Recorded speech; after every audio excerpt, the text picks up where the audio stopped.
Jean Rondeau, c'est l'enfant du pays. Il est né au Mans, tout comme moi, et il a gagné les 24 heures du Mans au volant de la voiture qu'il a fabriquée lui-même face à la Porsche de Jackie X. Je remercie les éditions Glénat qui m'autorisent à utiliser des images de cette bande dessinée pour illustrer cette vidéo. D'ailleurs, cette bande dessinée est un très bon complément à ma vidéo. Je ne peux que vous conseiller de la lire. Je remercie aussi infiniment Christian Papazoglakis, l'illustrateur de cette bande dessinée, qui m'a fait une super dédicace pendant le week-end du Le Mans Classique 2025. Et je remercie aussi Hubert Roé, président de l'association Jean Rondeau, qui est en fait un ancien mécanicien de l'équipe Jean Rondeau, et que je suis allé rencontrer au Le Mans Classique 2025. C'est parti. Bonjour, merci beaucoup. Bonjour. Est-ce que vous pouvez vous présenter en quelques mots? Alors, mon nom est Hubert Roé. Je suis un ancien de l'équipe technique de Jean Rondeau de 1975 à 1983. D'accord, 75-83, vous avez eu quasiment toute l'histoire de Jean Rondeau. En fait, Exactement, oui, tout à fait. Alors, est-ce que vous pouvez nous dire déjà qu'est-ce que c'est comme voiture? Alors, cette voiture est l'avant-dernier modèle créé par les automobiles Jean Rondeau. Il s'insère entre la M379 qui a gagné Le Mans en 1980 et la M482 qui est la dernière voiture fabriquée par les automobiles Jean Rondeau. C'est un modèle intermédiaire mais qui a un beau palmarès aussi puisque nous l'avons engagé dans le championnat du monde d'endurance groupe C 1982 et elle a terminé première pendant quelques heures et ensuite deuxième sur le tapis vert. D'accord. Ce qui est un beau résultat pour une petite équipe qui était confrontée à Lancia, Porsche, donc des poids lourds. Au sein de Jean Rondeau, quel était votre rôle? Alors j'étais responsable du bureau d'études et responsable d'une voiture pendant les 24 heures du Mans. Je m'occupais aussi des achats quand les plans étaient terminés. Il fallait construire les voitures. Est-ce que vous voulez nous raconter, on va dire, les grandes étapes de l'histoire, la fabuleuse histoire de Jean Rondeau? On va faire un petit peu un raccourci, mais 1976-1977, Jean Rondeau avait réussi à convaincre le PDG d'une grande société qui était Charles Jam, société Inaltera. Il l'avait convaincu d'investir sur l'équipe, sur le nom, ce qui était très fort parce qu'à l'époque, Jean Rondeau était pratiquement inconnu. Il a réussi à le convaincre d'investir. Charles Jam était un PDG qui avait des idées novatrices et il souhaitait que sa société soit reconnue. Il voulait augmenter le taux de notoriété spontanée de sa société. Ouais. Il a trouvé que la compétition automobile était un bon support. Comparativement, le retour sur investissement par rapport à l'investissement de départ était intéressant. Et il est allé plus loin, c'est qu'il a été très novateur, puisque au lieu d'être un sponsor lambda, il a décidé d'être constructeur. C'était assez novateur pour l'époque. Maintenant, c'est très courant. Red Bull est un constructeur, alors que sa principale raison d'être, c'est de vendre des boissons énergisantes. Et donc, à l'époque, c'était pas très bien passé auprès des médias, puisqu'ils considéraient que c'était de la publicité détournée. Ouais. Il faut le rappeler, Inaltera, à la base, c'est une entreprise lyonnaise qui fait du papier peint, en fait. Exactement, oui, tout à fait. D'accord. Et il a réussi son pari, puisque le taux de notoriété spontané de la société Inaltera a progressé énormément. Le début de Jean Rondeau, c'est genre 1075, vous avez évoqué 76. Oui, 76, c'est l'année où nous avons couru au Mans, mais le projet a commencé à prendre forme aux alentours du mois de septembre. Une entreprise de papier peint qui se lance dans la construction d'automobiles de compétition, alors que ce n'est pas du tout son domaine, et qui, en quelques mois, sort une voiture qui participe au Mans en 76. Qu'est-ce que ça donne? C'est un gros challenge. Je pense que Jean Rondeau a su s'entourer. Il a déjà su convaincre Charles Jam. Il était aussi accompagné de Michel Beauménil, un de ses amis. Au départ, ils avaient un projet plus raisonnable avec un moteur PRV Peugeot Renault. Et pour Charles, il voulait quelque chose de plus ambitieux. Et donc, il est parti sur le Cosworth. Il a réussi aussi à convaincre Vickell Ford de se joindre à l'aventure. Ah, c'est pas rien, Vickelford, quand même. Vickelford, c'est un nom, Ouais. c'est quelqu'un d'exceptionnel, un pilote exceptionnel, et qui nous a apporté sa notoriété, surtout vis-à-vis des fournisseurs britanniques. Ouais. Évidemment. Vickelford qui était britannique. Voilà, exactement. Vickelford, c'est une personne que j'ai pu rencontrer lors des 24 heures du Mans 2001 et 2002. J'avais donc 13 et 14 ans. Et quand je sortais du collège, eh bien, j'allais voir la pesée des voitures au centre-ville du Mans. Et c'est là que j'ai rencontré cette pilote vénézuélienne, Milka Duno. Je suis directement tombé amoureux. Et donc j'ai pu passer ces 2 24 heures du Mans dans ses stands avec son équipe. Et en fait, son conseiller sportif, c'était ni plus ni moins que Vickelford. J'ai donc pu discuter avec Vickelford librement pendant ces quelques jours. Eh bien, je me souviens de quelqu'un d'accessible, d'humble, même sympathique. Alors qu'en fait, c'était un très grand pilote et il a joué un rôle considérable chez Jean Rondeau parce que c'est grâce à Vickelford qu'ils ont pu obtenir les V8 Cosworth. Et ensuite, il a réussi à convaincre Henri Pescarolo et Jean-Pierre Beltoise de piloter une voiture qui était inconnue jusqu'alors. Oui, pareil, Pescarolo, Beltoise, c'est pas des noms inconnus. C'était des noms de l'époque, ils étaient au sommet de leur carrière. J'avais quand même des propositions intéressantes. Et là, je suis contacté par Charles Jamme, qui créait une nouvelle écurie française, l'écurie Inaltera. Charles Jamme était PDG de la boîte Inaltera, donc les papiers peints, et c'est la première fois dans l'histoire du sport automobile qu'un extra-sportif, un sponsor extra-sportif, construit une voiture et lui donne son nom. Il me convoque avec Vickelford, qui était devenu team manager d'Inaltera, et ils me font un grand coup de violon en disant c'est une nouvelle histoire Matra qui redébute, c'est une voiture française. D'ailleurs, il y a Beltoise et Josso qui viennent de signer. On va refaire l'histoire Matra que tu as bien connue. Et ils me font un tel cinéma qu'à la fin, je signe. Il faut rappeler que Pescarolo et Beltoise, ils ont brillé avec Matra un tout petit peu avant, je crois. Oui, c'est ça, c'est ça. C'était la fin de la période Matra pour Henri Pescarolo et Jean-Pierre Beltoise avait aussi...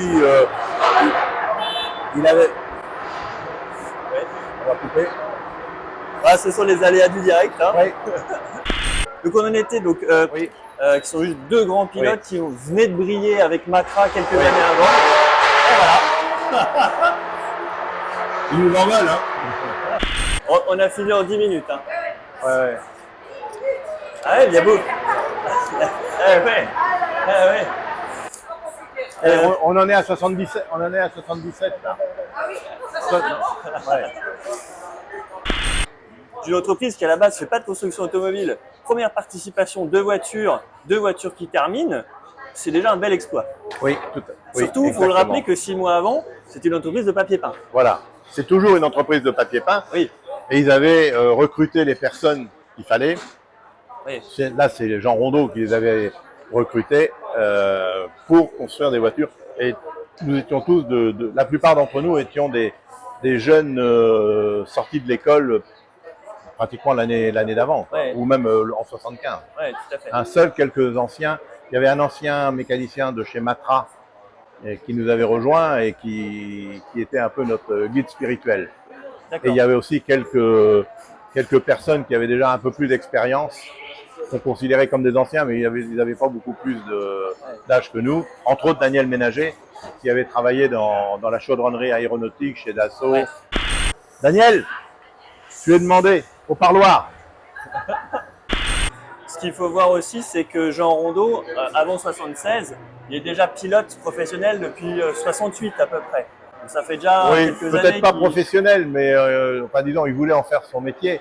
Ouais. Je pense qu'il courait en tant qu'amateur dans le but d'être professionnel. Ouais. Et comme il n'avait pas de résultats avec les voitures sur lesquelles il était engagé aux 24 heures du Mans, il a choisi de construire une voiture.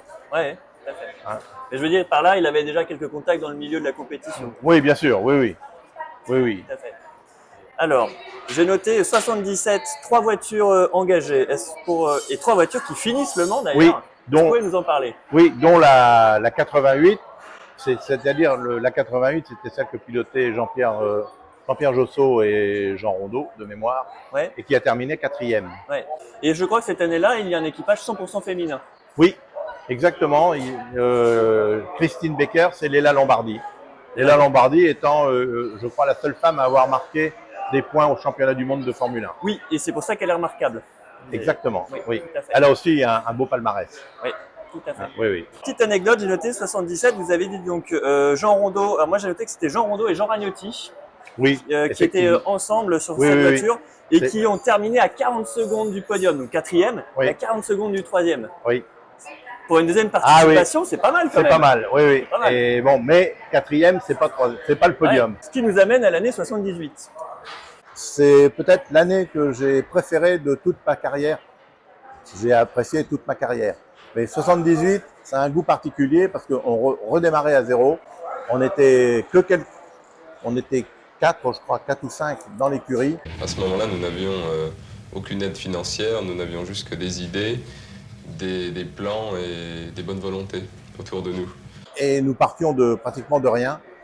La mairie nous accueillait dans ses anciens locaux de Montéard. C'est où ça, Montéard? Avenue Bollé, le Avenue long de Bollé, l'avenue au Mans. Bollé. Ok. Oui, oui. En fait, le sponsor entre guillemets principal, Il Altera, lâche Jean Rondeau en 78. Oui, en fait. en 77, en juillet. Ouais. Donc, Juste après Le Mans, quoi. voilà. Il y a une décision du directoire d'Inaltera. Charles Jam quitte la société. Il essaie de sauver l'écurie Jean Rondeau, mais il n'y arrive pas.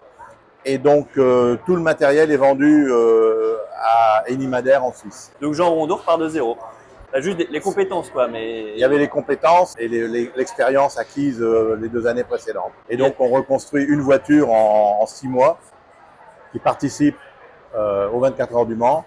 Et encore une fois, on gagne notre catégorie. D'accord, donc la voiture termine et gagne La sa voiture catégorie. termine et gagne sa catégorie. D'accord. Et ensuite, l'écurie grandit au fil des ans. Nous déménageons aux ateliers de Champagné. Ouais, Et là, l'année suivante, on présente 3 voitures. en 79. D'accord. Alors je n'ai pas de notes sur 79, mais c'est quelques faits marquants de 79, vous pouvez m'en parler. Alors, 79, nous n'avons pas les moyens de faire des essais d'endurance. La mieux classée termine 4e encore, Ah, c'est pas mal. ce qui est pas mal, et toujours vainqueur de classe. La première rondeau où Inaltera qui ne termine pas le Mans, c'est la 55 de Merlin-Plage, qui avait mis d'ailleurs Jean dans une rage folle. Mais c'est la compétition automobile. Il C'est le pleuvait, jeu, bon, C'est le jeu. ça arrive. Ce qui nous amène en 1980, qui est évidemment la meilleure année. Vous pouvez nous en parler? Alors 1980, nous avons pu faire des tests de 24 heures au Paul Ricard, donc nous étions bien préparés pour les 24 heures du Mans. Et nous engageons 3 voitures, une pour Pescarolo, Peltoise, la deuxième Jean-Pierre Jossot, Jean Rondeau, et la troisième pour les frères Martin et Gordon Spice. C'est une année où Le Mans s'est passé sous la pluie, beaucoup de sorties de route, beaucoup de péripéties. La 15 abandonne sur un problème moteur et donc c'est la 16 qui prend la tête, poursuivie par la Porsche 936 de Jackie X. La course était vraiment apocalyptique dans la mesure où la piste était un véritable lac. 2 voitures se sont percutées. Moi je suis arrivé dans l'accident, au milieu de l'accident, et j'ai choisi ce qui me paraissait le plus sympathique pour taper dedans. Et c'était un élément de carrosserie qui était là, et je crois que j'ai bien choisi, sinon on ne serait pas là. Attendez, il reste encore 3 heures de course. Tant que nous ne serons pas sur le podium, je n'y croirai pas vraiment, il faut surtout pas y croire. Fantastique chevauchée. La Porsche sous la pluie est revenue à un tour de la Rondeau. Jean-Pierre Jossot qui termine la course et qui sauve le podium. La voiture m'a échappé comme sur de la glace. Elle est partie en tête à queue. J'ai calé le moteur, alors que depuis ce matin, on avait des problèmes à chaque arrêt. Il fallait verser de l'eau sur le démarreur pour arriver à le refroidir suffisamment pour lui permettre de relancer suffisamment le moteur pour partir. Et là, j'appuie une première fois, rien. Je dis bon, c'est foutu. Et tout seul, je ne pouvais rien faire. Une deuxième fois, et il est parti. Donc nous terminons premier de notre catégorie et premier du classement Scratch. D'accord, donc la première victoire, toute catégorie confondue, d'une Rondeau au Mans, c'est 1980. Exactement. Et c'est l'équipage Rondeau-Jossot. Voilà, exactement. Et il ne faut pas oublier quand même que nous terminons 3e avec on l'appelle la Belga parce que c'était le nom du sponsor titre, Ouais, avec les frères Martin et Gordon Spice. d'accord. Donc au classement, on a Rondeau, la Porsche de Jackie X et ensuite la La Rondo. Belga, voilà, la Rondo numéro 17. Ce qui fait l'anecdote, je dirais même la singularité unique dans l'histoire de la compétition automobile, le constructeur de sa propre voiture gagne la course au volant de la voiture qu'il a construite Voilà. lui-même. Oui. Et en plus, c'est un Sartois. Et en plus, un certain... C'est un Sartois. Et ça sans s'engager beaucoup, ça ne se reproduira plus jamais. Oui. Pour des bonnes raisons, c'est que la course automobile a évolué et une petite écurie ne peut plus gagner Le Mans, sauf si le règlement changeait. Mais actuellement, dans l'état actuel des choses, c'est impossible. Et puis en plus, il n'y a pas d'écurie sartoise actuellement. Un constructeur, qu'il soit petit ou grand, se doit, après avoir empoché une victoire, se doit de revenir pour confirmer, ne serait-ce que pour les organisateurs et bien sûr, bien évidemment pour tous les spectateurs, pour tous les gens qui nous ont supportés. Donc nous reviendrons, c'est sûr. Rondo champion du monde face à Porsche, c'était grandiose quand même. On avait gagné plusieurs courses, on était vraiment une très bonne écurie et on nous supprime le titre. Donc, C'est un peu, tu sais, l'éternelle histoire de David contre Goliath, quoi. la FIA, de temps en temps, elle pédale dans la farine. C'est qu'on termine la saison champion du monde sport proto, deuxième Porsche. Et là, Porsche fait un cinéma d'enfer auprès de la FIA. Ils sont allés chercher les points d'une Porsche GT qui avait été marquée au Nürburgring, je crois, ou je ne sais plus où. Ils ont allé chercher les points qui n'avaient rien à faire dans le championnat du monde sport proto. Et la FIA on les a autorisés. Et donc, c'était plus Rondo qui était champion du monde, c'était Porsche. Mais le poids d'un constructeur, ça va au-delà des problèmes sportifs. Alors, 81, on engage 5 voitures. C'est vraiment une grosse année. Malheureusement, on a un accident mortel de Jean-Louis Lafosse sur la Calberson. Mais les deux GTP terminent de mémoire 2e et 3e. Ah oui. Donc, c'était aussi un beau résultat, un peu occulté par l'accident de Jean-Louis Lafosse. Alors, 82, 83, on engage des M482.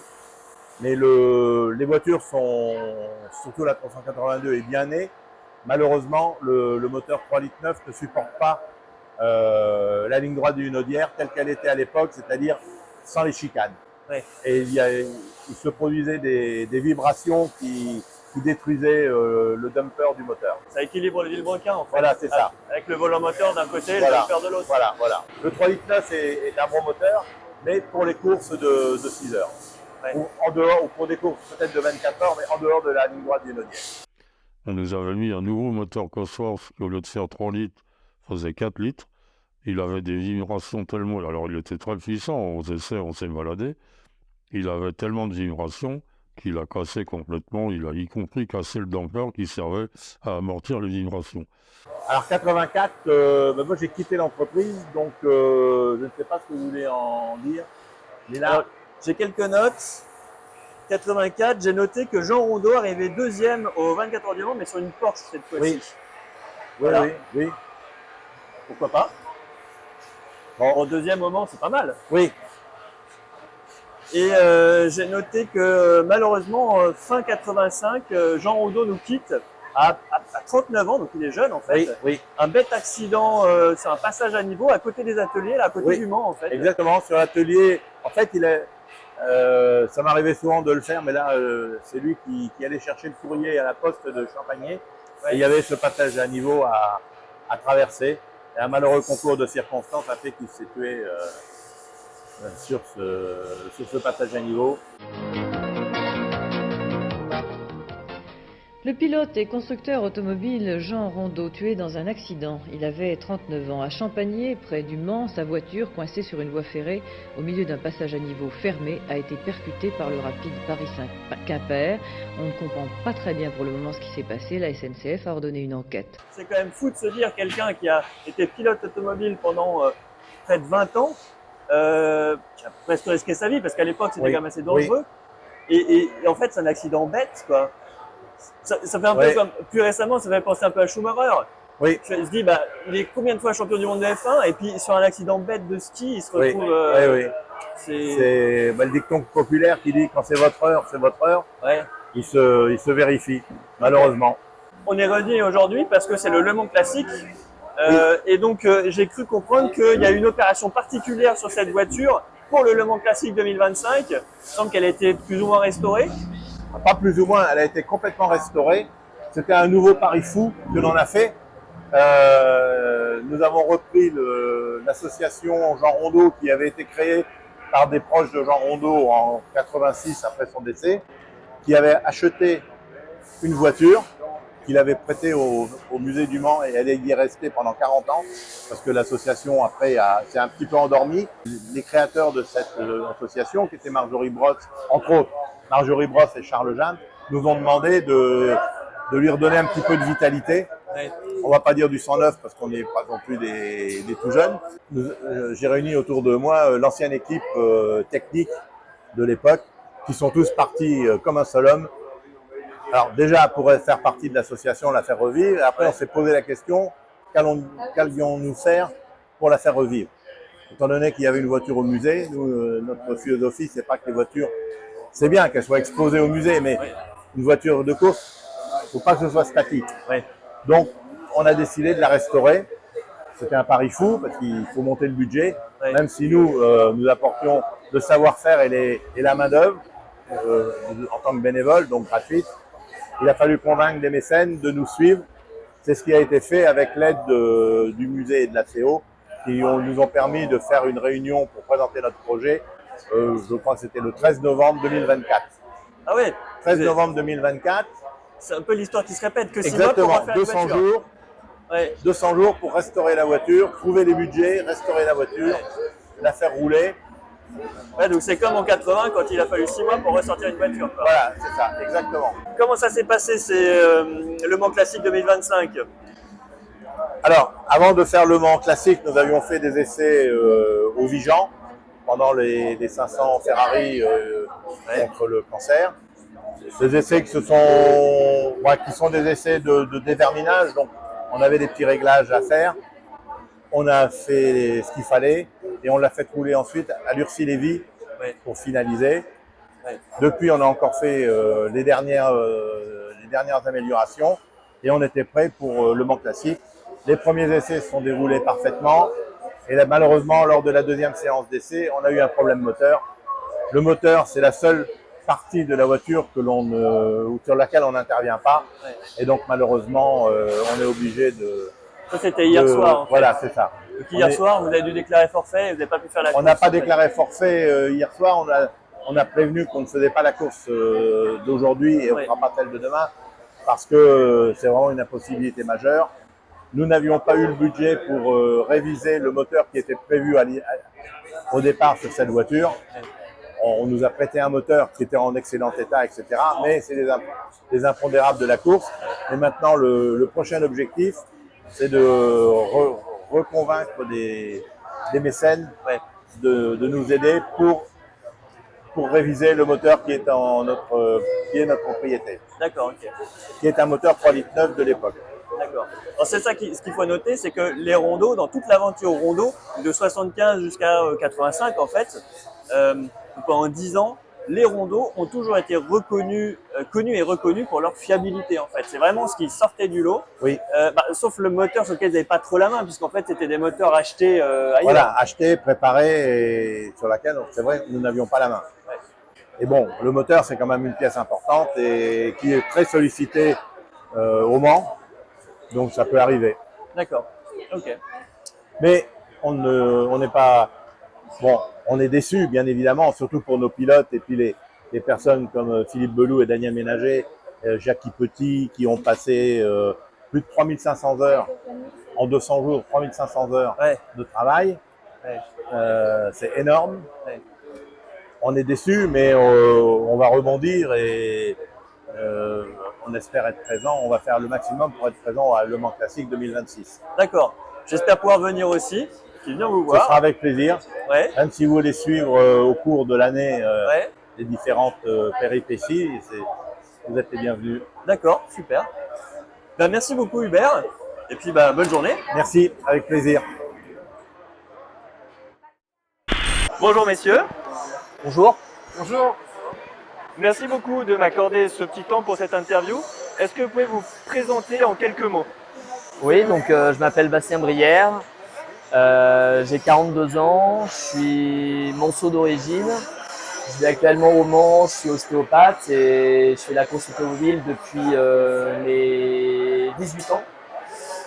Voilà, avec des participations aux 24 heures du Mans, en monoplace, en GT, donc avec un petit peu d'expérience.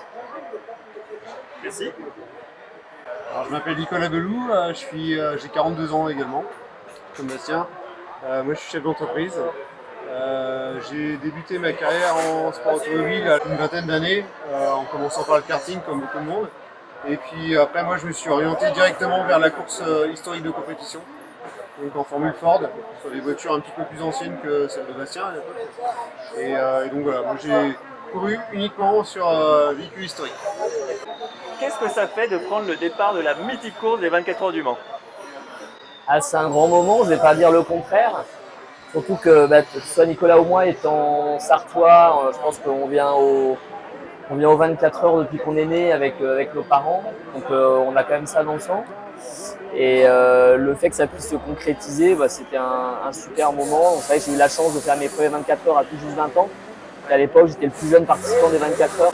Et donc après, on a bien conscience de la chance qu'on a et on va en profiter un maximum. Après, on reste toujours professionnel, donc je crois que le but, c'est quand même d'avoir le moins d'émotions possible pour être bien concentré sur la voiture, sur le travail qu'il y a à faire. Et puis en général, c'est plutôt après la course qu'on se rend compte vraiment du moment qu'on vient de vivre. Quel a été ton meilleur classement au Mans?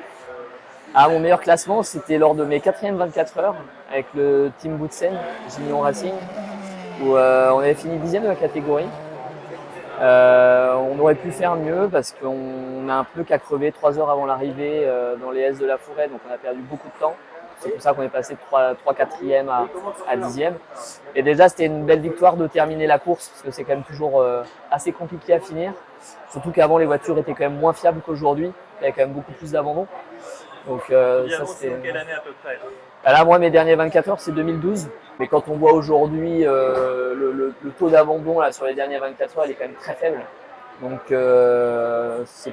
voilà, il y a quand même une belle différence. Et vous, vous m'avez dit que vous avez fait plutôt les courses historiques. Donc, quelle est, on va dire, la course historique la plus marquante qui vous a le plus marqué, le plus plu, la plus prestigieuse? Moi, la plus prestigieuse, c'est le Mans Classique. La première fois que j'ai participé au Mans Classique, c'était en 2012. Donc, moi, je ne suis pas un pilote du niveau de Bastien, je n'ai pas son expérience et son expérience en 24 heures du Mans, j'ai pas eu l'occasion de les faire. Et par contre, j'ai fait le Mans Classique, je l'ai fait 5 fois d'affilée. Donc, ça, c'est super sympa.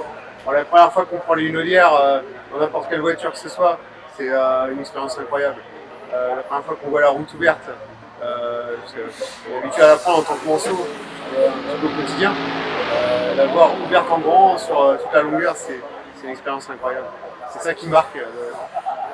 Je veux pour toi, mais pour moi, la première fois, à chaque fois que je rentre dedans, je me dis c'est un moment incroyable. Ouais, c'est vrai que d'avoir le grand circuit ouvert, entre guillemets, rien que pour nous, c'est un super moment. Ça, c'est une vision de percer dans la forêt qu'on n'a jamais finalement au quotidien et c'est un moment incroyable. Ouais. Et alors, quand on fait le Mans Classique, on peut donc courir sur différentes voitures historiques, plus ou moins prestigieuses. Quel est le modèle, on va dire, qui vous a le plus marqué? Alors, moi j'ai couru sur 2 modèles différents. J'ai couru sur une Chevron B36, toujours en plateau 6.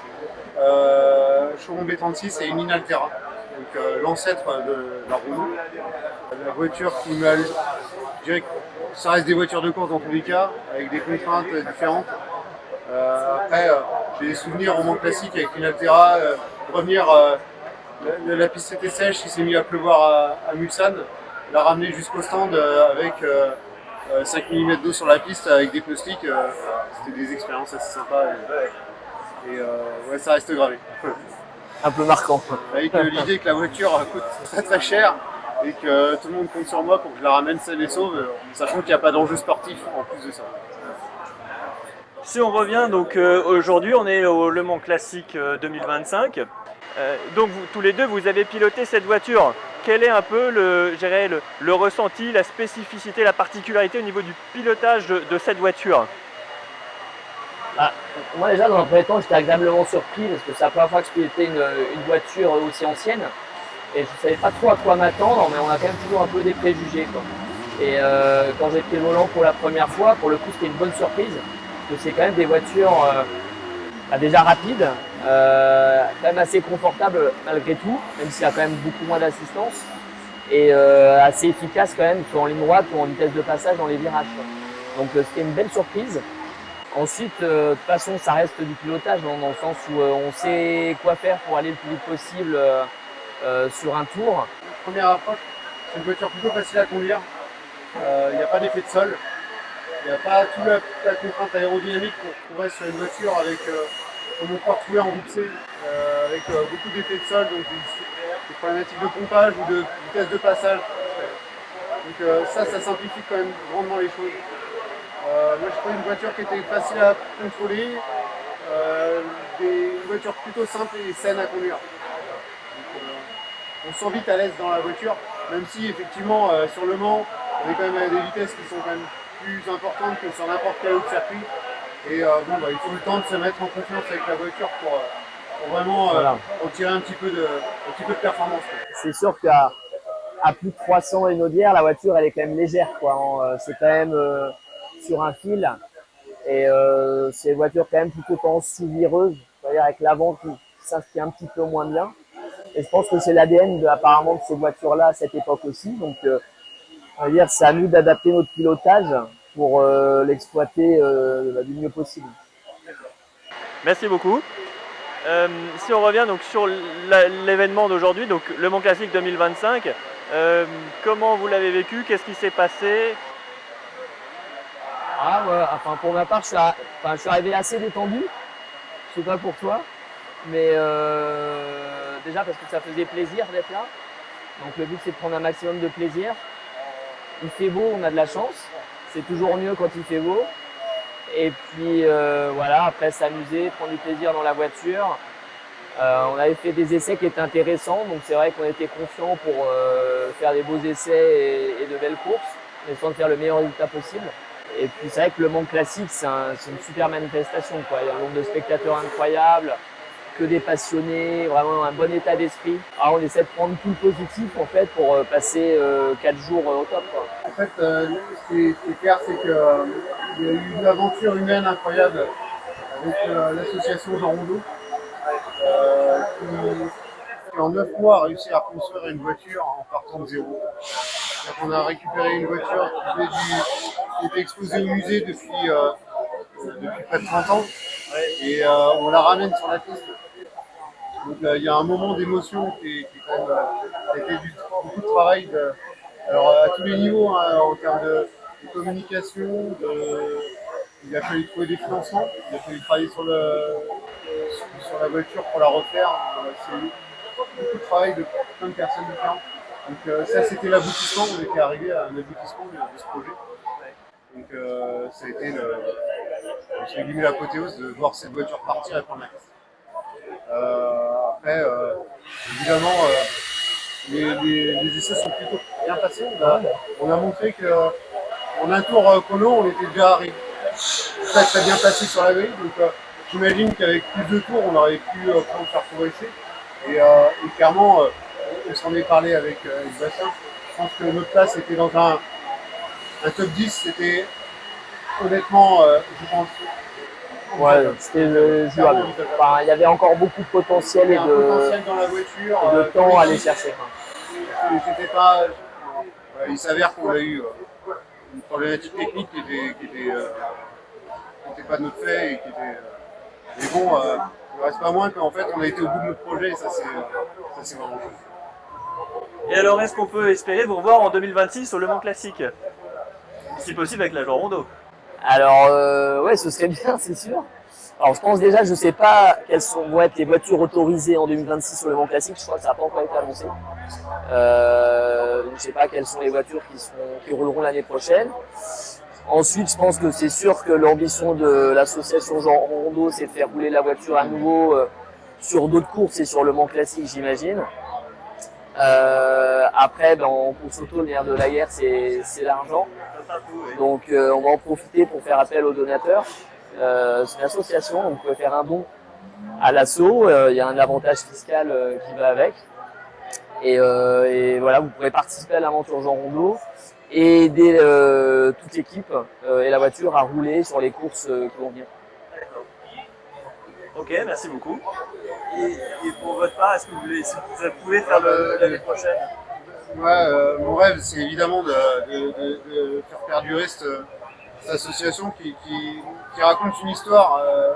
Et alors, c'est vrai que ça parle vraiment aux gens du Mans, ça leur parle immédiatement, mais en fait, l'idée, c'est d'aller plus loin et de dépasser les frontières du Mans et de la région pour aller, même à l'international, arriver à